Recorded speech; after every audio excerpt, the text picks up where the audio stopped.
Bonjour à tous, bienvenue sur cette nouvelle vidéo dédiée au tarot de Marseille. Aujourd'hui, on va prolonger un peu la réflexion sur les arcanes mineurs.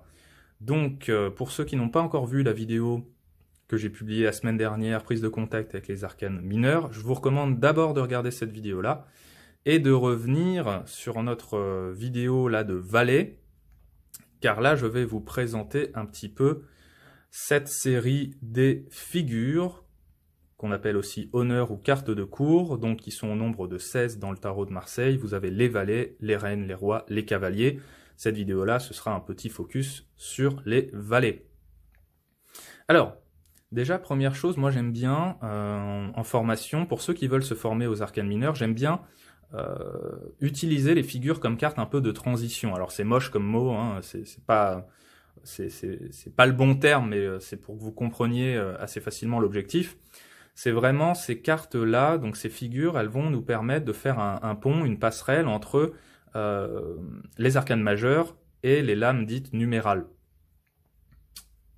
Et l'idée, c'est de pouvoir, avec ces figures, personnifier un petit peu les tirages. Toutes ces cartes, donc ces 16 figures, ce sont des cartes de personnages. Donc ce qui est vraiment bien, ce qui est vraiment super, c'est que ça va nous renvoyer à notre propre humanité, en fait, notre condition humaine ou une part de nous-mêmes. Dans certains tirages, les figures vont représenter d'autres personnes. Et ça, on en reparlera dans d'autres vidéos.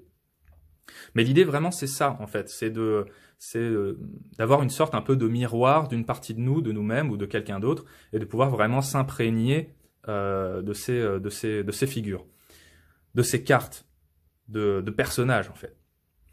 Et donc, on va commencer par les valets.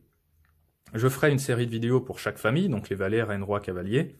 Les valets. Alors déjà, qu'est-ce qu'on peut dire un petit peu sur ces valets en règle générale? On voit que ce sont, parmi les figures, parmi les honneurs, ce sont quand même les cartes qui ont le moins d'expérience. C'est celles qui hésitent le plus. Là, on est beaucoup dans on se pose des questions, on apprend, on n'est pas encore totalement dans l'action, on est un peu dans l'anticipation, on ne sait pas trop ce que ça va donner, on a besoin d'être guidé, il y a des doutes, il y a parfois de l'inconsidération, parfois de la maladresse, voilà. On comprend un petit peu le principe en regardant ces valets. Et d'ailleurs, je pense que vous avez assez rapidement fait le lien entre ces valets et votre arcane majeur du battleur. Ça va pas être le seul lien qu'on peut faire, mais c'est celui-là qui est le plus pertinent à mes yeux. Donc on va regarder un petit peu ce que nous disent chacun de ces valets. Le valet d'épée. Alors, même précision que dans ma vidéo précédente, tout ce que je vais dire là, c'est non exclusif. Ce sont un peu des thématiques pour vous mettre le pied à l'étrier, mais après, ce sera un peu le sommet émerger de l'iceberg. Il y a encore beaucoup de choses à dire.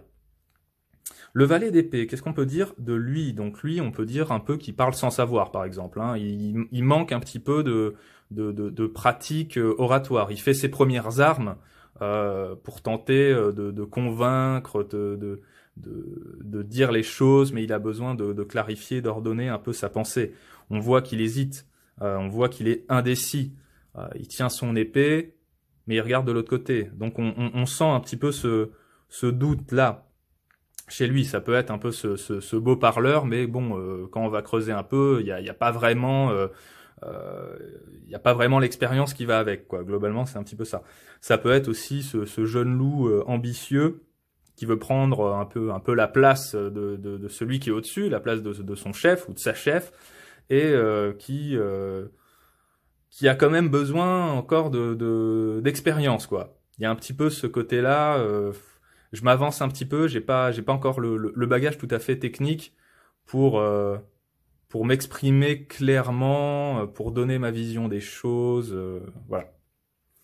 Le valet de coupe, alors ça c'est intéressant parce que vous avez quelques indices dans les figures, dans les cartes, et là on voit qu'il a ouvert sa coupe, hein, elle est bien ouverte, mais il a gardé son petit capuchon, hein, on sait jamais, hein, s'il veut refermer la coupe, au moins il peut le faire. Donc le valet de coupe, lui, il est plutôt dans la découverte du monde émotionnel, quoi. Ça peut être les premiers amours, il est en train de découvrir ce monde des émotions, le cœur hésitant, il est à la fois tenté, fasciné, mais un peu, il se garde quand même un peu une protection. Il y a un peu ce côté d'immaturité émotionnelle, de naïveté aussi. On le voit un petit peu sur la carte. Donc il est tenté par la découverte, voilà, du monde des émotions, tout en se donnant un peu les moyens de, oulala, se protéger parce qu'il a peur d'être blessé, quoi. Si on parle de la coupe en tant que foi, que symbole de la foi, on peut dire ce valet de coupe, est-ce que je dois croire ou ne pas croire, qui est-ce que je dois croire? Voilà, on est toujours dans cette dynamique un peu d'hésitation avant vraiment d'agir concrètement, quoi. Le valet de bâton, alors lui c'est pas mal parce qu'il a il est armé lui, hein, pour agir, hein. Là il a un immense bâton. Lui le souci ça va être peut-être qu'il sait pas encore vraiment comment le manier. Donc le valet de bâton, il a un objectif, il se prépare, on le voit, hein, il regarde vraiment de manière assez déterminée ce qu'il attend. Mais lui, c'est plutôt dans le savoir-faire en fait qu'il y a un manque. Peut-être qu'il sait pas encore vraiment maîtriser son arme, quoi, son potentiel, parce qu'il y a un vrai potentiel là, un vrai potentiel créatif par exemple. Mais voilà, ça va être plutôt sur le niveau technique que ça va pêcher un petit peu. On peut voir aussi que peut-être, on peut se poser la question, hein, est-ce que ce fardeau-là est pas un peu lourd pour lui, quoi, le bâton immense par rapport à sa taille. Si on parle des interprétations un petit peu plus défavorables, là, un bâton, ça sert quand même à cogner, surtout avec cette taille-là. Donc on peut craindre une forme un peu d'agressivité ou de brutalité. Par exemple, hein, ça reste vraiment des exemples simples. Le valet de denier, enfin. Donc lui, c'est pareil. Là, vous avez des indices dans la carte. On voit qu'il fixe un denier comme s'il avait un objectif, hein, par exemple un objectif d'investir dans quelque chose ou un objectif financier en particulier. Mais vous avez le denier qui est caché aussi, comme s'il ratait, ou en tout cas il risquait de rater quelque chose, de rater une opportunité, par exemple de faire de l'argent. Donc lui, il est vraiment il essaye de trouver un petit peu sa place dans sa vie active, dans sa vie productive, et il se pose un petit peu des questions de cet ordre-là. Ce qui est intéressant, si on veut partir sur le denier, alors ça c'est pas forcément un consensus absolu, mais si on part sur le denier en tant que symbole du corps, ou de la santé ou du corps physique, on peut se demander si notre valet, il est pas en train de jouer un peu avec sa vie, un peu comme un joueur de casino, quoi. Donc il y a quand même cette prise de risque. Il y a cette prise de risque dans le valet de denier qu'on voit quand même clairement. Donc voilà, là c'était un petit tour d'horizon sur cette sous-famille du coup des valets. Donc comme je le disais, je ferai d'autres vidéos pour les reines, rois et les cavaliers. Moi, en attendant, ce que je vous recommande de faire, si voilà vous voulez vous initier un petit peu aux arcanes mineurs, c'est voilà d'attaquer par ces cartes-là de figures. Donc, vous pouvez faire des tirages.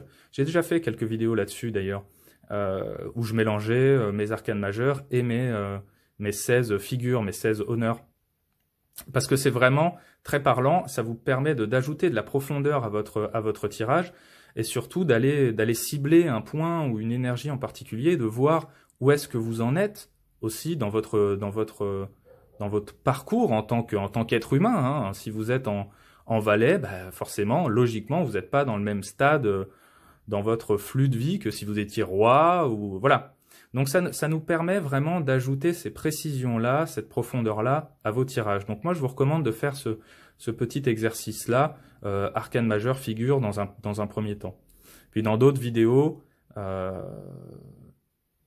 on verra comment tirer, enfin je vous apprendrai comment tirer tout le tarot, mais on n'en est pas là encore, voilà, on va faire les choses par étapes.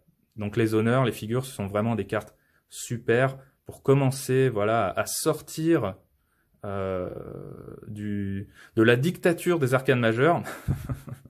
Non, je plaisante, mais pour sortir, voilà, pour avancer un petit peu par rapport à ça et aller un petit peu plus loin.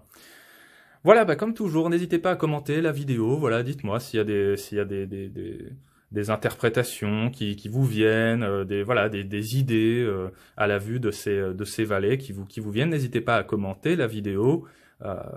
N'hésitez pas à me dire ce que vous en avez pensé aussi, à faire ça chez vous et à commencer à vous lancer un petit peu avec ces cartes de figures. Voilà, comme toujours, n'hésitez pas à vous abonner et à partager la vidéo si elle vous a plu, bien entendu. Et moi, je vous dis, comme toujours, un grand merci et à bientôt autour du tarot.